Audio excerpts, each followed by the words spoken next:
जोहार गे इंस्वासना मंडी अब पुरलेजन संगल T president तो तिहिया नवा जुमरे बरन जे बंगा साउथ जो पड़ाव कन सनम संगल कमी को इन पाटा से कोना कुल मनाव मानव जोहार तो इन तो तीन सोशल मीडिया रे कमेटन खबर इन लेता बोना अब भारत दिसम रे सुप्रीम कोर्ट तीन मिटन फैसला सामांग के जे नो एससी और एसटी जहां रिजर्वेशन मेना ताबोना नवा एससी और एसटी तला रे हों आबार नोडे कैटेगरी बनाव रकाब खानवा और नुंका लेका जहां को अर्थनैतिक सच्चलता बनाव करना उनको दो मिड श्रेणी और जहां को बांग सेरकम अर्थनैतिक सच्चलता बाई हुई करना उनको को मिड रकम नुंका बारिया कैटेगरी लेकना कथा को राज्य सरकार सिद्धांत को हताव दाड़ेया राय बनाव करना से सामांगा करना तो जहां रायते नो अब एससी एसटी रिजर्वेशन नवा चितार रे अडी मांग मिटन खतरा से नवा रिजर्वेशन तलाते अब आदिवासी को जहां लाहंती को जहां तीन गान गे हुई कन ताहेना नवा चितार रे जानिचो अडी मांग मिटन प्रतीक बंधकता अलेका नोराय दो हुयना इnya उयरते से इnya बेचरते तो नितो नोनोंकाना एटकेटोड़े समस्या अब समाज तलारे सब नवा दिसम रे अब आदिवासी को लगिते जाओगे दाराय काना तो नोंकाना एटकेटोड़े समस्या खन अब बांचा लगिते अबोना जहां पॉलिटिकल जुमिद और जुमिद और भोट जुमिद नोवाटा एजेंडा अब बांगबो प्रतिष्ठा दाड़िया खान सारी उतर के नोवा भारत दिसम रे अब आदिवासी को जहां लेकना हक अइदार मेना ताबोना संविधान रे जहां लेकना अइदार को मेना ताबोना नोवा सनाम खना बय बयते अब बो आद उतरवा से बो पुजु उतरवा तो अब गोंके ताहेन रे नोवा को जिनिस चितार रे अब समाज सुधर करते अब आदिवासी जुमिद और जुमिद और भोट जुमिद नोटा जदि बाबो सागुन दाड़ेया तले खान अब लगिते अब नेक्स्ट जनरेशन को लगिते अडी मारंग खतरा अब बो बनाव हटो करना और नौकाना उयहर विचार अब नोवा आदिवासी समाज रे अब आदिवासी समाज स्वशासन नितुम ते जहां सिस्टम मेना ताबोना नोवा तला रे जहां को अब नोवा सिस्टम रेन कार्यकर्ता लेकाते माजी बाबा आतु आतु मेना को ताबोना और नुकु मा नोवा को विषय चितार रे कोनो उयहर विचार के बानुआ भारत दिसम रे चेत हुयुक कना बांग हुयुक कना आतु उड़ा रे आज बापला भाड़न छुट छटियर और डन पंते आडी रे हिसाब निकास आरे को मेना कोआ तो नो नोटे जदि अब नो सुधर अब बांगो कोरा रकाब दाड़ेया तले खान सनाम को लगित तेगे अब नेक्स्ट जनरेशन को लगित ते अडी मारंग खतरा लगित अब किंतु गड़बो एम हटो का कान लेका हुयुक कना तो ना लेकाते अब सिंगरे जहां तीन अब जोड़ाव कना सनाम को गे गोंके जहां दिस और दर्शन समाज रेन होटेन सेटर लगित ते अब जहां कैप्टन रे दायित्व हताव कते नो विचार कमी अब तलारे चला का है अब ओरा सनाम को गेसरी के नोआ नितो मुहिम अक्तरे अडी केटेक ते कमी हुई अपना तबे यानी कि आपको नेक्स्ट जनरेशन अब baca bo doho daᱲᱮᱭᱟᱜ ᱛᱮ ᱞᱟᱹᱜᱤᱫ ᱢᱤᱫᱴᱮᱱ ᱱᱟᱯᱟᱭ ᱡᱟᱭᱜᱟ ᱵᱚ ᱵᱮᱱᱟᱣ ᱨᱟᱠᱟᱵ ᱫᱟᱲᱮᱭᱟᱜᱼᱟ ᱛᱮᱦᱮᱧᱟᱜ ᱥᱳᱥᱟᱞ ᱢᱤᱰᱤᱭᱟ ᱨᱮᱭᱟᱜ ᱨᱤᱯᱳर्ट सुप्रीम कोर्ट ᱨᱮᱭᱟᱜ ᱨᱟᱭ ᱡᱟᱦᱟᱸ ᱧᱮᱞ ᱞᱮᱱᱟ ᱚᱱᱟ ᱪᱮᱛᱟन ᱨᱮ ᱤᱧᱟᱹᱜ ᱩᱭᱦᱟᱹᱨ ᱟᱨ ᱵᱤᱪᱟᱹᱨ ᱛᱟᱞᱟᱨᱮ ᱞᱟᱹᱭ ᱥᱚᱫᱚᱨ ᱠᱮᱫᱟ ᱢᱟ ᱥᱟᱱᱟᱢ ᱠᱚᱜᱮ ᱫᱚᱲᱦᱟᱛᱮ ᱡᱚᱦᱟᱨ जोहार राखाल चंद्र मुर्मू गंके तब बारिपदा अबिना माइक खुलेन तबना आदो माइक रे कड़ी ध्यान बो एम मा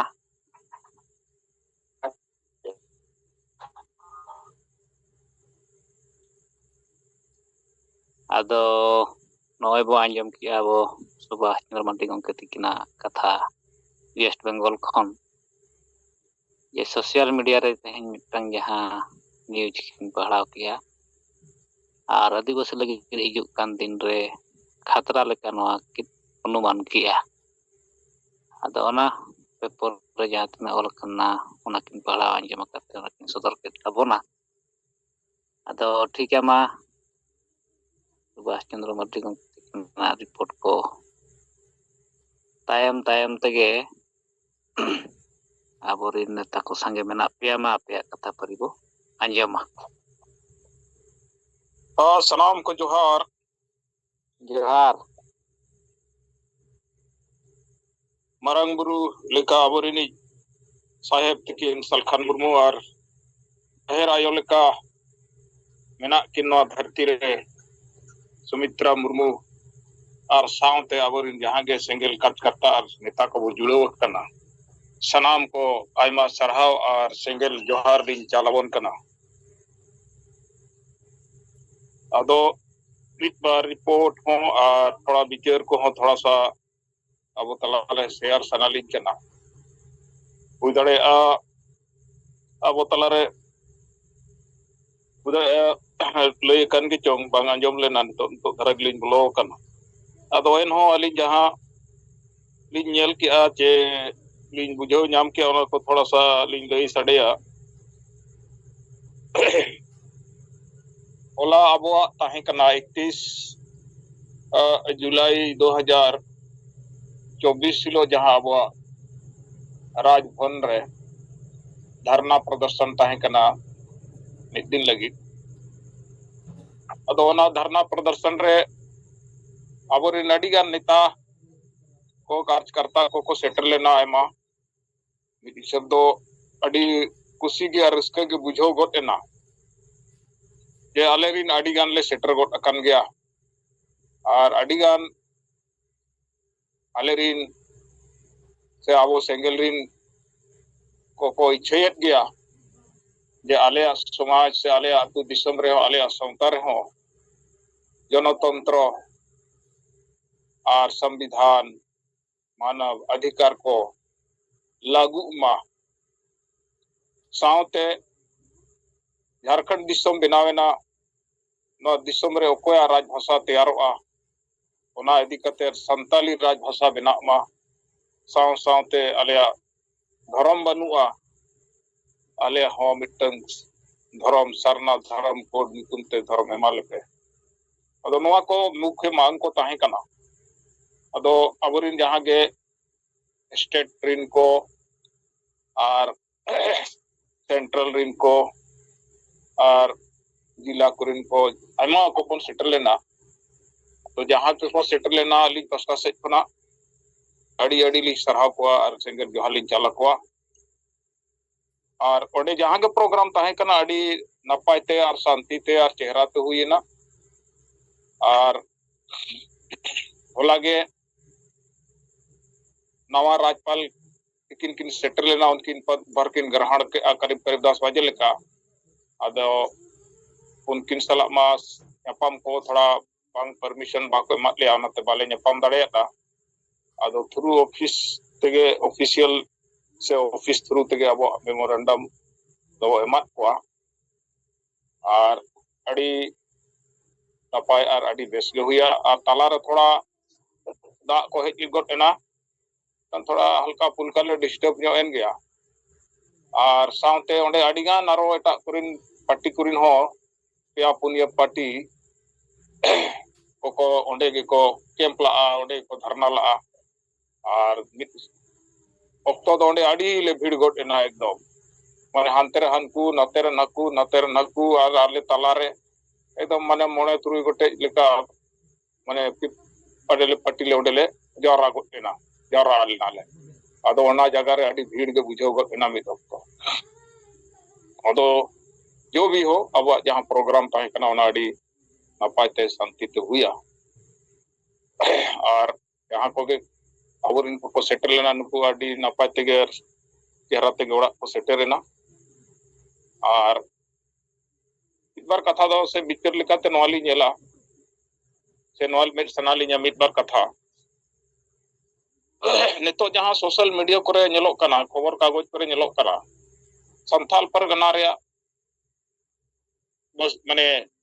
वस्तु स्थिति अड़ी के खराब हुई कना तेज मिटन अबोरिन ओकोय कोचो ना सोशल मीडिया रे जो कोड़ा आका फोटो को आड़ा आका अब व्हाट्सएप रे हेमंत सोरेन और कल्पना सोरेन अड़ी गान ओना मुसले को दुड़ुब अकाना और उनको तलारा आकिन मेना किना नवा फोटो मिटन माने वायरल कना तो नौका ते बुझे कना माने नुकिन दो नुकु मुसले को सला आरो ये माने पाले खान किन गालमाराव कना और हिजू कान विधानसभा लगी पाले नवा को तैयारी चला का लेका माने फोटो नेलते बुझे कना और पाले नो सारी उतर कान गया कारण नुकुमा आदिवासी भलाई हुयु मा मेनते मा बाको कामी कना नय बन नेलेत गया अड़ी दिन खुना हेमंत सोरेन से शिबू सोरेन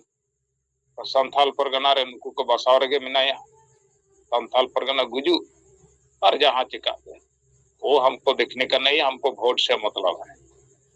और नवा अड़ी सब तो गुरल कना और नेलेत खान अड़ी दुख के बुझे कना अड़ी चिंता के बुझे कना और ओना कुरिन होड़ को दिशा हुदिस तक बनो अड़ी वो चेष्टा के अड़ी वो चेष्टा या नितो हो जे ओंडे होड़ वो जगह को ओंडे होड़ वो बड़ो चोकवा जे नोका रे चेलेकार पे बंची से चेलेकार पे अपे नो दिसोम रे पे स्थापितुआ ओना को अड़ी तो लयात को गया साहेब लेकिन अड़ी किम कैंप के ओना कर राबर नेता हो अड़ी गान को चलाव करते उनते को ताहे लेना अदो एनहो उनको नोरे माने बाको गोड़ो लेना से बाको बुझोला से चेक लेका पूरा ओंडे दो जहां लेका न्यूज करे नेलक कना तो ओंडे दो माने मुसले दिसम के तैयार लेका बुझे कना संथाल परगना तो नितो तो पले न धीरे धीरे ना दो मेटाव दी लेका ओने साथे गोटा के अब दो को एडेट बना गोटा के संथाल परगना सुमुंग दो बांगे गोटा जगह रे बाजार एरिया रे मेन में बंग जहां एरिया रे मेन में सनाम पर चचक कना और आवरनी नुकु गाकुड़ को बड़ो बनुआ आतु दिसम रे नुकु बुझाव गे बनुआ आडी चिंता गे बुझाव दो अमिधो अतो साहेब तिकिन ना उदिस जहां मिटन नितो अबो तलारे किन लई साडे कदा नोआ कान गया हर दो जहां लेका बुझाव न्यामो कना से बुझाव न्यामेना जब तक ना ग्रास रूट रे अबो आतु दिसम रे जनतंत्र से ह्यूमन राइट से संविधान बाय झेलाव का भोर माझी को जब तक नुकु मुरुक माताल माझी को बाको बदल कान भोर वा समाज से ना साता दो बंचो दो माने अड़ी मुश्किल के बुझो गोदा और अब सागे हो नवा करे को झली थली नय संताल परगना रे नोन का स्टूडेंट को दपाल कना बुन होड़ को दाले को नय हाली रिया कथा नवा खिलाफ रे दिन हो आप झारखंड सरकार स्टेटमेंट लेना ये गलत हो रहा है इसका मैंने सख्त से सख्त कानूनी कार्रवाई किया जाए जो भी दोषी पाया जाएगा इनर रे स्टेटमेंट एम इनो हो स्टेटमेंट बाकी नेमला उन मरांग होना जगह खना बार बार किन दाड़े ना नुकिन नितो होना जगह खन के दाड़े कते मिना लेकिन होना जगह रे आबोर होड़ सला नुना अत्याचार अन्याय हुई पहुंचाते रहो कम से कम रोड में जो भी कर रहा है बिल्कुल गलत है उसके ऊपर में कानूनी कार्रवाई होना चाहिए, सख्त से सख्त उसके ऊपर में कानूनी कार्रवाई होना चाहिए। निना रोहर में निना होता कि मोचा बाय हुसड़ लेना ने तो अभी तो अड़ी चिंता रे कथा कना बुझे कना नुकिन हो माने ना संताल परगना तो चाबा मा मुसले को दिशम हुई मालिका लगाव आ नो नुना सेरमा हुई ना झारखंड बनाव कते नोडे चेत हो उतर के बनुआ ना नियोजन नीति में ना डोमिसाइल पॉलिसी में से मिटंग राजभाषा में से सीएनटी एक्ट एसबीटी एक्ट कानून मिटंग सख्ती से लागू ना बल्कि नोमा उल्टे सला लैंड पूल के नाम से को रपुट का ओना तो गोटा शहर एरिया रे 15 किलोमीटर 10 किलोमीटर डिस्टेंस रे CNT act SBT act free कटा को नहीं तो पूरे को हटाओ जो उनका जहां रे साला गोटा उनको साला छत्तीस गेम जल को खा नौका ते तो ना तो चाबा चिका अटका नुकू जहां को दिसोम चाला को दिसोम चाबारे को लगाव अदो अड़ी दुकार चिंता बुझे कना अदो निना अलिन रोड़ा अंतिम रे मा अब सेगेल को जहां रे मेना बोन और जहां लेका अवस्था रे मेना बोन लेकिन नोआ कमी जहां वो होबका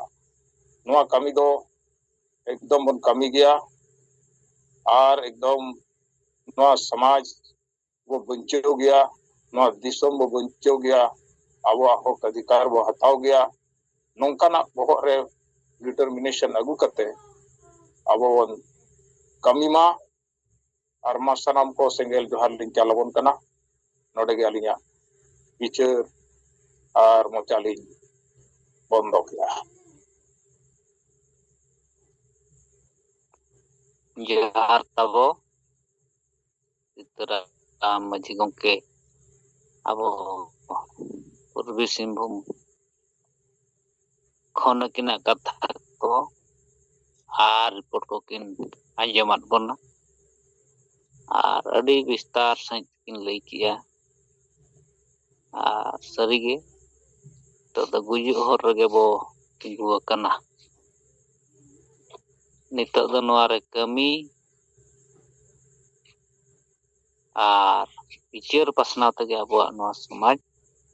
तो बो चेंगा चेतना करते जुमित करते बो जितकर दाड़े आ गया आदो ठीक है अबो मा मजी गंके तिकना सीताराम मजी गंके तिकना कथा को रिपोर्ट को तायम तायम ते आर आबो रे नायमा लीडर को कथा बो अंजमा।